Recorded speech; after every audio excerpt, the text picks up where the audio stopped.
Hi, ladies and gentlemen. Welcome to the program. You are watching Andrew Richter, the television show, as we continue in season 5 out of I don't know how many. I think we're going to go for a long time here. Right. Every Thursday night, 6 p.m., Channel 19, replayed at 2 a.m. and 10 a.m. Set your TiVo if you can't watch the whole program today. We got a good one today, as we always do. We do a great job of keeping you informed about what's going on around here. The heck with your local paper. Heck with watching the news. Who needs it? This program, you miss this program, you miss a lot. And we're going to talk today about the Republican Party in Congressional District 5. And I have two guests here with me. First, to my right, a familiar face on this show, Dennis Holman, who is a vice chair in Congressional District 5 for the Republican Party. And to my left, running for the chair of the Congressional District, a longtime person working behind the scenes on this show, Miss Nancy LaRoche. Welcome to the show. Thank you, Andrew. It's great to be here. Yeah, usually I'm in the control room or behind the camera. It's strange being in front of it. At this rate, she'll be on TV again in 2018, just the rate you're going, once every 5 years. Yeah. Okay, now Nancy, you're running to be the chair of Correct. Congressional District 5 for the Republican Party. Why don't you let the audience know here why you've chosen to do that? Yes, and if I could backtrack to or if people aren't aware, the 5th Congressional District, or CD5, that's a nice abbreviated term. Yeah. It encompasses Minneapolis mostly, but it's the surrounding inner-ring suburbs, such as Crystal here, Robbinsdale, Brooklyn Center, St. Anthony, Minneapolis, a little bit of Richfield, and Edina. And I have been a member of the 5th CD since 2007. I joined the party in 2006. And in 2007, I became and was elected a full committee member. And what that means is you are elected to help out the 5th Congressional District. That district helps elect the U.S. congressional candidate. For instance, right now we are represented by Keith Ellison. Yeah, your friend. Your pal and friend, right? Right. Yeah, one of my buds. Yep. And so since 2007, I've had the pleasure of working with every congressional candidate endorsed by the GOP, going back to Ellen Fine. And that was when Keith Ellison first ran. Martin Sabo retired. Keith Ellison ran. And so I've helped every candidate since then. And last year was exciting. We had a great candidate in Chris Fields, who I believe was on your show. Yes. Yes, he was. And Chris just did a stellar job. He raised more money than all previous candidates since I came into the 5th combined.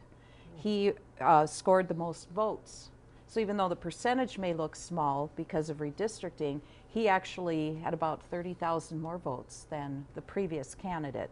So that shows me that we are a very strong and growing conservative or fiscal conservative, what have you, that are going away from the DFL control. And it's been really fun to be a part of.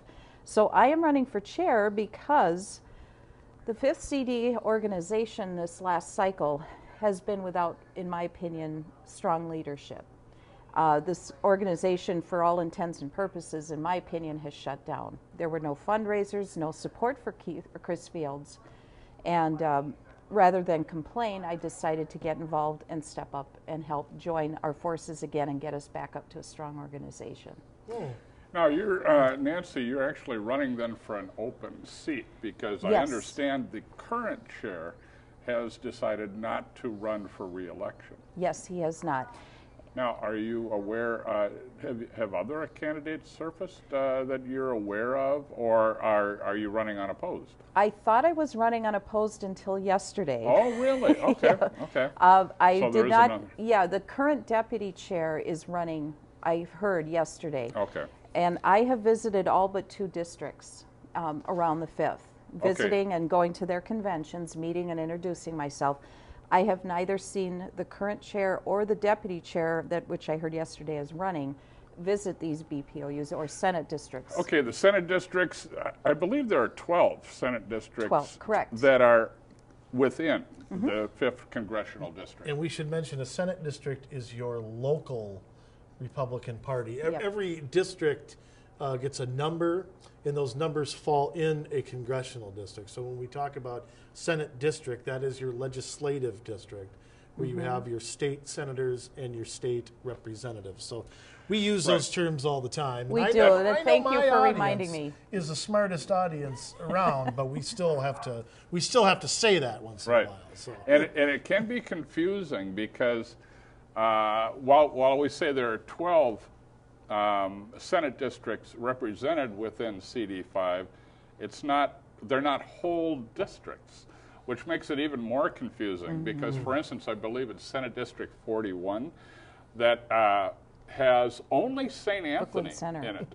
Actually, 40, yeah, That's you're 40 right. 41 Center, yeah. has a little slice, and I was at their convention Friday night, and the tables had Columbia Heights, it had St. Anthony, Fridley, but yeah, they are divided in CD6 and CD5. Right. Well, So and even several ours districts is are. Plymouth and SD45 is CD3. Right. Even Also, ours is split a little bit. Yeah, it is split a little bit. So with redistricting last year, it's important for voters to pay attention. And you can always check and find out what congressional district you're in by checking with the the Secretary of State's website. You do have to look at a picture of Mark Ritchie, but there is good information on there. Right. Well, Dennis, let me get you in here a little bit. You've been a vice chair with elected last year at our 2000. Well, I was elected last year. I was appointed the end of the year before. So at the end of 2011, I was appointed and approved by the then executive committee. And so I have been active. I've attended every meeting since I was appointed. And that hasn't been too much of a strain because there only have been a few meetings since that time. Even though it was an election year, it was not at all time consuming to attend executive committee meetings for CD5 during the last year. Yes, and prior to you being a vice chair, I was a full committee member, and we met every month. Now, yeah, and I should explain what full committee is or had been. What it used to be, yeah. When people got elected to full committee positions, there were usually 2 to 3 per Senate district that came to CD5. And what we would do is, depending on your gift or your interest, you would be plugged into different committees, such as fundraising, candidate search.